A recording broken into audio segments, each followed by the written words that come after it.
தூத்துக்குடியில் நலத்திட்ட உதவிகள் வழங்கும் விழாவில் இயக்குநரும் திரைப்பட நடிகருமான டி ராஜேந்தர் மயங்கி விழுந்தார்.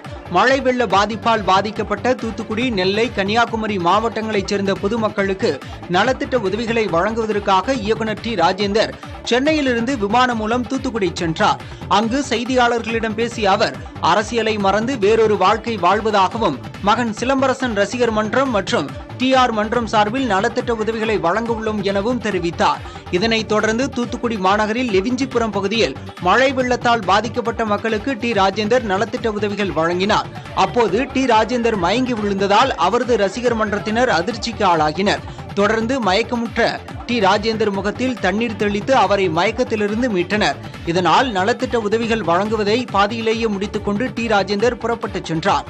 காத்திருந்த பொதுமக்களுக்கு ரசிகர் மன்றத்தினர் நலத்திட்ட பொருட்களை வழங்கினர். திருநெல்வேலி திருச்செந்தூர் இடையேயான ரயில் பாதை பராமரிப்பு பணிகள் ஜனவரி 5ஆம் தேதி வரை நீட்டிக்கப்பட்டுள்ளன. தென் மாவட்டங்களில் ஏற்பட்ட மழை வெள்ளம் காரணமாக கடுமையான பாதிக்கப்பட்ட ரயில் பாதையை சீரமைக்கும் பணிகள் முழுமை பெறாத நிலையில் ரயில் சேவை முற்றிலுமாக துண்டிக்கப்பட்டுள்ளது. இந்த நிலையில் செய்துங்கநல்லூர், ஸ்ரீவைகுண்டம் ரயில் நிலையங்கள் இடையே ரயில் பாதை பராமரிப்பு பணிகள் மேற்கொள்ளப்பட உள்ளதால் திருநெல்வேலி திருச்செந்தூர் இடையே 8 முன்பதிவு இல்லாத ரயில்கள் ரத்து செய்யப்படுவதாக தெரிவிக்கப்பட்டுள்ளது. இதனால் வாஞ்சி மணியாச்சியிலிருந்து திருச்செந்தூருக்கு செல்லக்கூடிய 2 சிறப்பு முன்பதிவு இல்லாத ரயில்கள், பாலக்காடு திருச்செந்தூர், பாலக்காடு விரைவு ரயில் மற்றும் செந்தூர் எக்ஸ்பிரஸ் ஆகிய ரயில்களின் சேவை ரத்து செய்யப்பட்டுள்ளன.